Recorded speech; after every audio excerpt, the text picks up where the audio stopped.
Today's episode is a fun one. We rank our top 10 quarterbacks for the 2025 season. Tune in to see if Jordan Love makes our top 10.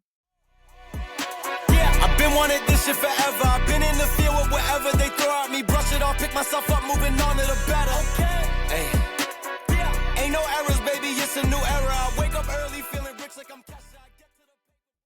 Hey everybody, welcome back to another episode of Sounds Gouda. As always, I have one of your two co-hosts. My name is Jordan Olson, and over here is my best friend, Rob Ralph. And we want to thank any new and returning listeners. This is the second year that we are doing our top 10 quarterback list, and we have new content every Wednesday and Saturday on YouTube, Spotify, and Apple Podcasts. So if you want to go back and you want to see who was on our 2024 list, you can definitely find that back on YouTube or Spotify last July about this point in time. So one other thing before we get started, we are still trying to give some incentive for subscribing. So every new 50 subscribers we get on YouTube, we are going to be giving away a Sounds Gouda hat or some other Sounds Gouda swag. So if you are a public subscriber who joins, we're going to put all the people that have joined since we started this initiative through 600. We're going to put them in a hat. We're going to raffle them away,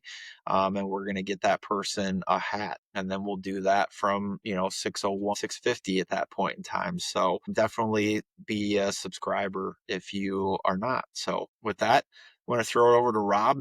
He's going to talk a little bit about how we define what a top 10 QB is, and then we're gonna go through our 2024 list, and then we're going to tell you what our list is. So let's do it. So yeah, what does define a top 10 quarterback to us? We understand that it's very subjective, very opinionated, but I think that's the whole point of this show. So, if you have anything you want to add as far as this stuff goes for us, please make sure to comment. We'd love to get back to you guys, but this is just how Jordan and I both feel for this. So statistics throughout the year. So touchdowns, interceptions, passing yards, rushing yards, etc. Current performance versus potential. So how does this affect the ranking of emerging talents like Jaden Daniels compared to established veterans? And should current stats and performance be weighed more heavily than potential future performance? Another one on here, impact of team success. So how much should a quarterback's contribution to their team's overall success be factored in? So discuss the balance between individual brilliance and team performance, i.e., something like Patrick Mahomes versus Lamar Jackson. Then we move on down, supporting cast in the system. So obviously, makes a big difference. We saw what Malik Willis did coming over from the Tennessee Titans to the Green Bay Packers. But, to what extent does a quarterback supporting cast and offensive system influence their ranking? Has substantial impact, like I just mentioned, but other ones in there too, Jalen Hurts and maybe Brock Purdy. Playoff performance and clutch factor. I think that this one's a big one, right? Because this one leads to all of the chips. But how significant is a quarterback's playoff performance and ability to deliver in clutch moments, i.e. Patrick Mahomes and Jalen Hurts, who have shown strong playoff capabilities? Also, versatility and dual threat ability. So how valuable is versatility and the ability to be a dual threat quarterback in today's NFL? I would say it's very valuable, but we can discuss the rise of the dual threat quarterbacks is what we'll do, like Kyler Murray, and how this impacts the ranking compared to some of the other traditional pocket passers. And not that those guys can't be successful. All you need to do is look at Tom Brady and his million rings that he has as a pocket passer. So both ways can definitely lead your team to some success. Leadership and intangibles. How do leadership qualities and intangible factors like work ethic, football IQ is another one that's in their influence a quarterback's ranking within this list too. So that is some of what defines a top 10 quarterback to us. Let us know what defines a top 10 quarterback to you all, and maybe some thoughts on maybe some other ways that you look at it that might be different from our list. But I think that's also where we wanted to start too as well, is kind of go back in time, Jordan, a little over a year ago today, which is pretty crazy to think. but our 2024 list. Did you want to go ahead and start with yours, and then I can go ahead and share mine? Sure, I think last year I got some right, pretty spot on, and I was pretty far off on a few, but my list, and we'll give you our this year's list. We'll kind of work backwards and we'll work up to one. But last year I had Patrick Mahomes one, Josh Allen two. Obviously he's the league MVP, so pretty close there. Joe Burrow three, Lamar Jackson four. Jared Goff five. He had a phenomenal year last year. So I feel pretty good about my numbers one through five right there. This is where things start to go a little sideways. CJ Stroud was my sixth ranked quarterback. He did not have a bad year, but he also probably was not the sixth best quarterback in the NFL last year. Jordan Love was the seventh best quarterback on my list. Justin Herbert, eight. Dak Prescott, nine, which his season was obviously derailed by injury, didn't really give himself a chance to be on that list. And Matthew Stafford, number 10. So that was my list last year. Not bad, but some room for improvement as well. So my list, which I can see a few down here too that were I was definitely a little bit off on, but number one, Patrick Mahomes. Number two, Lamar Jackson. Number three, Josh Allen. Number four, Joe Burrow. Number five, Justin Herbert. Might have some more conversation on him later on. But six, Jordan Love. Seven, I had CJ Stroud. I wasn't as high on Jared Goff because I'm a homer and I hate the Lions. But number eight, Jared Goff. This is where it gets pretty bad for me. I thought for sure Kirk Cousins was going to come back from his Achilles injury and absolutely tear it up in Atlanta. I was completely wrong. But number nine, I had Kirk Cousins. I felt pretty confident about that going into the season. Something I definitely missed the boat on. And then number 10, thought Aaron Rodgers was going to come out and and sling it for sure too. But I was wrong on that one. So number 10, I had Aaron Rodgers. Father time catches up to everybody. Yes, it So, does. and this is it for, I mean, we haven't talked about it on this show, but this is going to be Aaron Rodgers' last hurrah, right? He's going to be a Pittsburgh Steeler. We're going to get to see him play. And, we've been too busy to really mention it, but, you won't see Aaron Rodgers on our list this year. And I hope, like Jordan Love says, that he goes out and puts it to him. So we're doing things a little bit different this year. Instead of us having our own individual list, we have decided to combine and have one combined Sounds Gouda top 10 list. And Rob and I spent a pretty good amount of time talking through this, and we feel pretty good about having a consensus on this top 10. We're going to start by giving you five players who missed the cut for us. So these are still guys we feel like are upper half of the league quarterbacks, your top, 16 or 17 guys, but are not in consideration for the top 10. So you can see Matt Stafford, CJ Stroud, Kyler Murray, Dak Prescott, and Geno Smith, which is now playing in Las Vegas. Those guys missed the cut. We're not going to spend a lot of time talking about them. I'm sure that you can probably make a case for somebody like Matt Stafford to be in your top 10. And like Rob said, we'd love to hear that in the comments. But with that, I'm going to throw it over to Rob, and he's going to give you just our two players who are in our honorable mention category. Yeah. So Sam Darnold starting up with the Minnesota Vikings. And then Mr. Irrelevant himself, Brock Purdy, are in our honorable mention section. And so, what can we say with Sam Darnold? Nobody saw what happened last year coming. If you did, you are lying because he absolutely had an incredible year. Obviously, got paid by the Seahawks according to what he did last year. So, but he played in a really good system. Played with the Vikings, had a really good, talented roster, and the quarterback whisperer coach himself and Kevin O'Connell. But he had a really good year statistically: 4,319 passing yards, 35 TDs to 12 interceptions, 66.5 completion percentage with 102.5 passer rating. To add in 212 rush yards and one rush TD. So obviously had a really good regular season. We all know what happens in the playoffs against the Rams when they had to go out there and travel. And even towards the end of the year, defenses were starting to figure out Sam Darnold, and it's called blitzing and pressure. Ended up being kind of his Achilles heel. I think that's a lot of quarterbacks' Achilles heel, but they figured out kind of a way to be able to get to Sam Darnold. So up number 12 here for us is Sam Darnold. You wanna touch on Brock Purdy? Sure, I can, and I'll just say this about Sam Darnold really quick. Statistically, if we were just looking at statistics alone, um, not even factoring in the change, you know, Sam Darnold would safely be somewhere between like 7 and 10 on this list. And, we just couldn't bring ourselves to put him there. I'm sure a lot of you would agree that, with 1 year of high level play, he hasn't earned a spot to be in the top 10. But, his statistics in the year he had were worth noting. He's not entering a totally poor situation either with the Seahawks. I mean, they don't have DK Metcalf there anymore.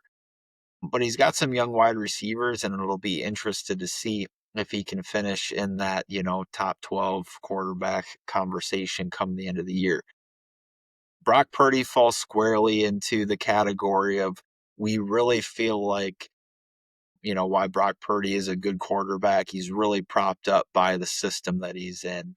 Uh, we've talked extensively on the show about how Kyle Shanahan is an offensive genius.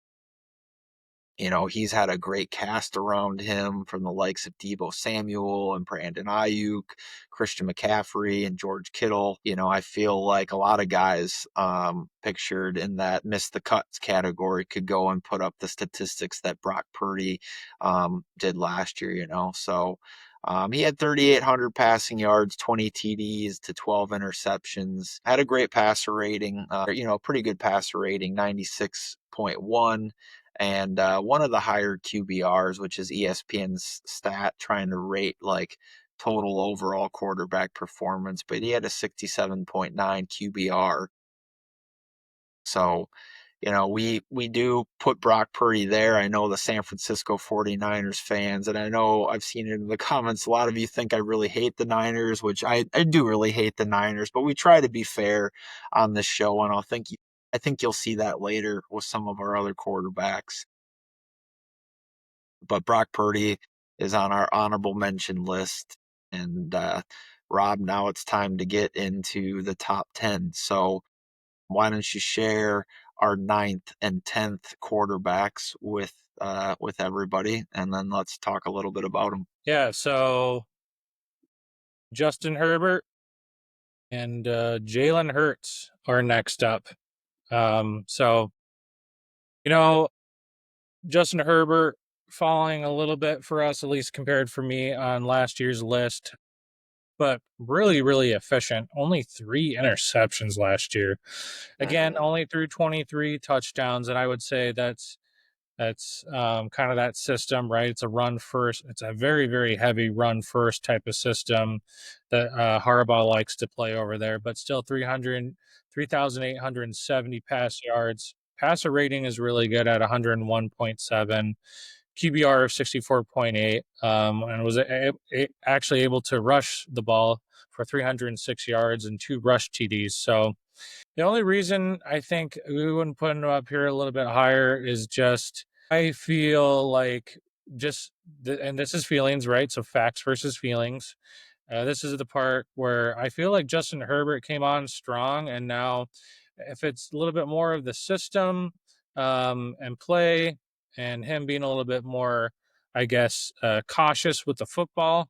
I wouldn't really quite call him Aaron Rodgers-esque, but you would look at the stats and the touchdowns to interception ratios might lead you to believe that a little bit. But he's extraordinarily efficient. I just don't think, as far as like your top 10 quarterbacks, he's deserving of the 10th spot, but I don't think that he should be any higher. And I think a little bit of that like I alluded to, is the system, him trying to be efficient with the ball, uh, run first type of stuff, and other stuff that they try to do over there with the Chargers. But anything you'd add in there as far as Justin Herbert goes? Not really. I mean, I think you pointed it out right. And I mean, part of being higher on this list and in the top 10 is how much you get leaned into to make plays. And that will definitely factor in later on. You know, Jim Harbaugh is definitely, wanting Justin Herbert to do that. But as you mentioned, I think they're turning into more of a run first team, kind of like our Green Bay Packers. If you're listening to this, and this is a Packers podcast, but, hopefully other folks, other NFL fans get wind of this too and are interested. But, I think that that's a factor. They haven't gone extremely far in the playoffs yet. If they had, and he had won a Super Bowl, he'd probably be higher on the list than the next guy we're going to talk about here, Jalen Hurts. And I know there's going to be a lot of discussion about where Jalen Hurts falls on this list. Last year, he wasn't on Rob or I's either of our top 10s list. This year, he's falling at number 9 for us. A lot of that we feel like is weighted because he just took his team to and won the Super Bowl. Statistically, he doesn't really light the world on fire. 2,900 passing yards, 18 TDs to 5 interceptions. He has a pretty good completion percentage, 68.7%, point 7 passer rating to go along with 630 yards. And this is really the one that stands out for you, 14 rushing TDs. But how many of those were tush pushes and, short yardage situations? I haven't watched the film, so I don't know. But I think Jalen Hurts is a good quarterback in a great system with a lot of great players around him. And I'd be really curious to see, he could do and perform on one of these other teams. And some of this is guts, but I think for Rob and I, uh, from a pure talent perspective, a passer perspective, number 9 seemed pretty appropriate to us. So anything you want to add on Hurts, Rob? Yeah, I know we'll probably get some comments that we shorted Jalen Hurts, but I think that's again a part of this conversation, and just won the Super Bowl, has really good leadership and intangibles, right?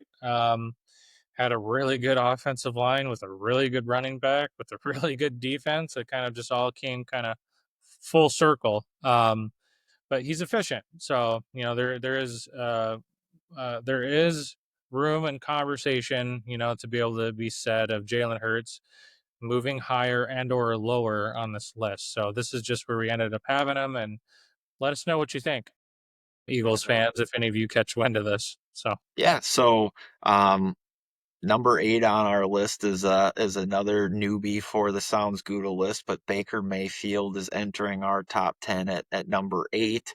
And then the moment you've all been waiting for to find out where Jordan Love's going to fall, he's going to fall number 7 on our list this year. So I'll talk about Baker for a minute, and then I'll let Rob talk about Jordan Love. But Baker Mayfield just had an amazing outpouring of offensive performance last year. 4,500 passing yards, 41 TDs, to 16 interceptions. He did have a 71.4 completion percentage and a 106.8 passer rating. So he also, you don't think of Baker as a runner, but he had 378 rushing yards and 3 rushing TDs. So, he did make some things happen with his feet.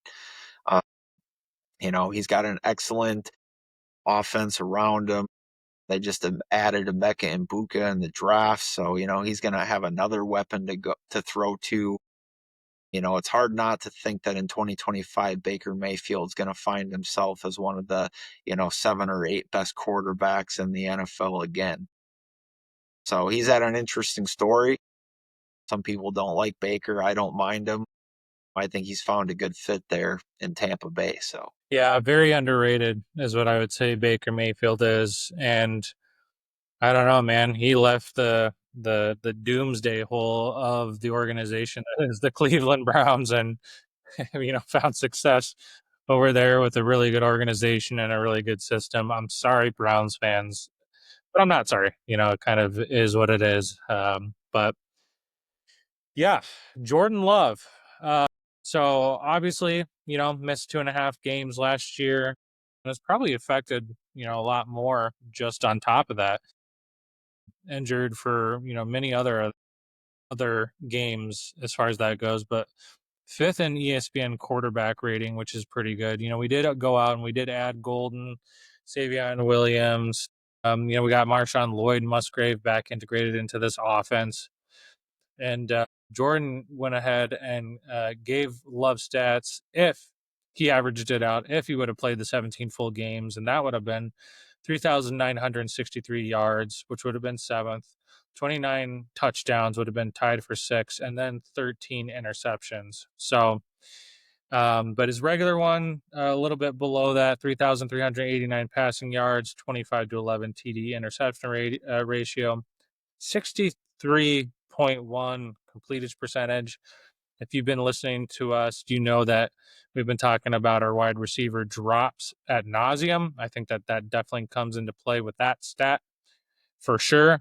Passer rating of 96.7, QBR 69.3, only 83 rushing yards, which I think that this is a sneaky way for him just to bring another element into the Packers offense and into his games. I really do feel the addition of Matthew Golden, and especially when we get Christian Watson back. I know I've been seeing a lot of good videos of him getting some just more speed into that offense, getting the safeties to really respect that kind of deep speed will really open up that intermediate type of passes. And I think that, when we made that run a few years back when we went through Dallas and absolutely obliterated them, he was hitting on a lot of those intermediate throws because of some of that speed and taking the top off the defense too. So, you look at some of these other games, Philadelphia specifically from last year. I know Vic Fangio loves to do it, his too high shell that he's very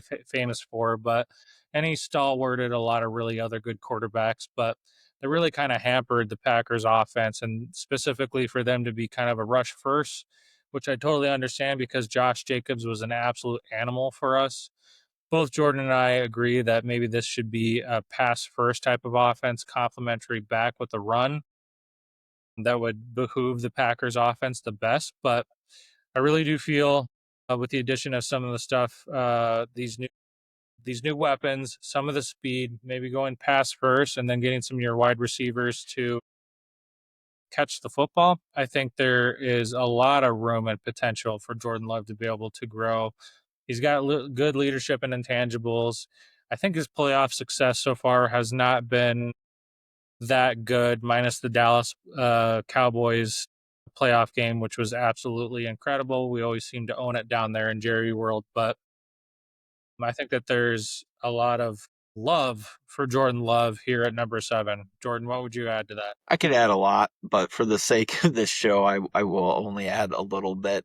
You know, I think if we go back and we think about that 49ers game that they lost in the playoffs, there were a lot of other things that went bad in that game. I know that you remember the interception he threw at the end, right? But there was a lot of other things that didn't go right for the Packers to lose that game against the 49ers. And if they would have won that game, I think we'd be talking about Jordan Love in a lot different light right now. So, um, like you said, we certainly believe in him. I actually think his passer rating went up a point from where it was in the 2023 season. So, statistically, he fell back in a couple categories, but with his passer rating and his QBR still being amongst the top of the league, I think that it's easy to project him with the offensive weapons that he has and Matt LaFleur as a play caller, into this 7 spot. So this is where I went back and I told you we weren't going to be complete homers, right? But number 6 on this list is Jared Goff. Rob and I had an extensive conversation about, can we put Jordan Love over Jared Goff or should we? And ultimately we decided we could not. Uh, Number 5 on our list is going to be Jaden Daniels, and we'll get to him in a minute. Jared Goff for me was number 5 on the list last year. Ultimately, I couldn't take away too really, really good seasons. I mean, there was a point in time last year where Jared Goff was like third in the NFL and MVP, voting projections, you know, he had an amazing, had a lot of amazing luck, only like 2.2% of his targeted passes being dropped. But he completed a league high 72.4% of his passes, had 111.8 passer rating, which I think was only behind Lamar Jackson and Josh Allen. Um, threw for 4,600 yards and 37 TDs. So, he did lose Ben Johnson and two members of his offensive line. We'll see if he can stand up, against the pass rush and what kind of support he gets. But it's still hard to take him, off of the middle of the top 10 of this list at this point in time. So, Yeah, and congrats to Lions fans. It's been a long time coming since you've had a decent quarterback. I know Matthew Stafford had his time, but they really it's all coming full circle for you Lions fans. Good coach, you know, good GM, good system. There's a lot of things that are rolling with the good coordinators. So we'll see how much that affects Jared Goff. But really solid year, and I will thoroughly admit that I was wrong when they made that trade, Jared Goff for Matthew Stafford. I thought that they were crazy, and obviously I'm being proven wrong. Number 5, Jaden Daniels, NFL Offensive Rookie of the Year. Set rookie quarterback record for rushing yards and passer rating. Absolutely unbelievable. And then we all know what happened. Took the team to the NFC Championship game against the Eagles. Gave them a pretty good fight, right? But you couldn't have asked for anything better for all you Commanders fans. 168 pass yards, a 25-9 TD to interception ratio, 69% completion percentage, 100.1 passer rating, QBR 70.6, 891 rush yards, and 6 rush TDs. So all you fantasy players, he was a sleeper last year. I remember taking him in one of my leagues in the back ladder rounds. But he's definitely going a lot higher this year, and he's going to be bringing you a ton of value for that. So, well, what else can we say? He's a part of a really good system with Dan Quinn. They got some new ownership over there. They finally got out of who was the owner? Dan Dan Snyder. Snyder. Yep, got out of the black hole that was Dan Snyder. And so obviously that makes a big difference, right? You get the right people at the top of your organizations. It seems like he's a really good leader, has really good intangibles, is already creating some really good playoff success. Added in Deebo Samuel too for this year. We'll see what Deebo Samuel has left for some juice, but I don't know. I mean, that's a high bar for him to be able to retain again. But I don't think that there's any reason, if he plays up to snuff and what he did last year, that they couldn't get that far again because he's just that talented. So, what are your thoughts on Jaden Daniels? Yeah. We'll see if he has a sophomore slump, a la CJ Stroud. You know, Jordan Love wasn't technically a sophomore, but he had a little bit of a sophomore slump too. So I guess I hope as a Packers fan that he doesn't light the world on fire as the Commanders quarterback. But I also find myself liking Jaden Daniels and, kind of wish him success as well, unless he's playing the Packers. So he can beat the Vikings, the Bears, the Lions, and all those teams as many times as he wants. Um, so for Rob and I, this was a clear shelf, and I think this is the consensus in NFL fandom and media, anyways. Like the next four guys, are clearly on a tier of their own, and I think even with Jaden Daniels on down, there's the arguments for any of these guys to be 5 through. So, depending on what team you root for, you could probably make a pretty good case to move your guy up the list. Also, just noting, we just had 4 NFC quarterbacks in a row. The top 4 are all going to be AFC quarterbacks. So the next 2 guys on our list, And one of them might surprise you. Burrow is coming in at number 4. That's probably not the shocking part, but we have Patrick Mahomes listed as our third best quarterback going into 2025. You know, Joe Burrow, obviously, he had a tremendous season. He got some MVP votes, I believe. Almost 5,000 passing yards, 43 touchdowns to 9 interceptions, over 70% completion percentage, 107.5 passer rating. Threw in a couple of rushing TDs to go along with that. But Joe Burrow is an amazing offensive talent. I like the way that he plays the game. I don't know that he gets a lot of help from his play calling, but he makes a lot of things happen with his arm and the players around him. It's pretty easy, to move the ball downfield when you got Jamar Chase and T. Higgins yeah, and they always have a good running complement too. Whether it's Joe Mixon or who Chase was the Brown. guy that, yep, Chase Brown.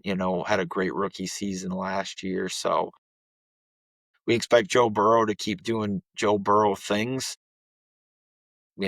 I would love to see a Packers Bengals Super Bowl. Joe Burrow's been in a Super Bowl as well. He hasn't gotten the job done, but he's a tremendous quarterback. Rob, why don't you tell our viewers why Patrick Mahomes ended up third on our list this year? Yeah, don't kill us. I know most of everybody's list will probably have Patrick Mahomes number one, and there's some argument for that for sure. But 3-time Super Bowl champion, 3,928 passing yards, 26 to 11 TD to interception ratio, 67.5 completion percentage, passer rating of 92.5, QBR 67.7 with 307 rush yards and 2 rush TDs. So, as we're going through this, how could we put Patrick Mahomes over the other two on here? That one being first team All Pro and the other one winning, the 2024 NFL MVP, which I'm sure you guys. It's not a secret who's left. It's Lamar Jackson and Josh Allen. You just have to wait to figure out who's 1 and 2. But yeah, it's like you said, Rob, how can we put Mahomes over the league MVP and the guy who's first team All Pro? Yeah, I mean, sorry they to cut had. you off. Go ahead. Yeah. Well, yeah, I mean, both had better stats, right? There was a time last year too, a time, I mean, that was pretty extended, as in Lamar Jackson and Josh Allen were really dueling it out for most of the year to win that 2024 MVP. If you look at just the stats alone, like Lamar Jackson's stats might look a little bit more impressive, maybe besides a few different types of metrics. But 72 passing yards, 41 for touchdown to interception ratio, 66.7 completion percentage, 119.6 passer rating, which Jordan and I were both discussing. I think he set the record, right, on that one. Previously owned by Aaron Rodgers, but I think that he took the single season record for passer rating away from Aaron Rodgers last year. Yep. A quarterback rating of 77.2, 915 rushing yards with 4 rushing touchdowns. So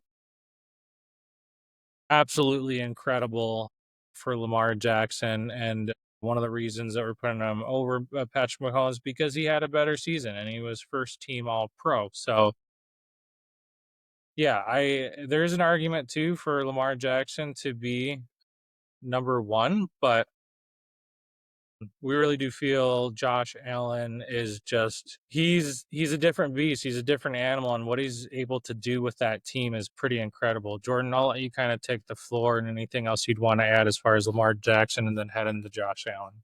Yeah, maybe we'll talk about Josh Allen, and then maybe we can talk about that top, 3 in comparison a little bit more. But Josh Allen was the 2024 NFL MVP, and if you've watched Josh Allen play football, it's hard not to, you know, see the impact that he has on that roster. Lamar has good players around him, like especially, the emergence of Derrick Henry, when they signed him, and that's a very well coached team. I'm not taking anything away from Lamar because you can certainly make an argument for him to be number one, but I have a hard time not putting the league MVP number one on this list. He means everything to Buffalo. He means everything to that team. He propped up the roster. I mean, you've got, James Cook and the likes of Khalil Shakur and, who's the other guy they drafted? Keon Coleman. Coleman. Yep. Keenan Coleman, right? Like you're not talking about a bunch of A-list headliners.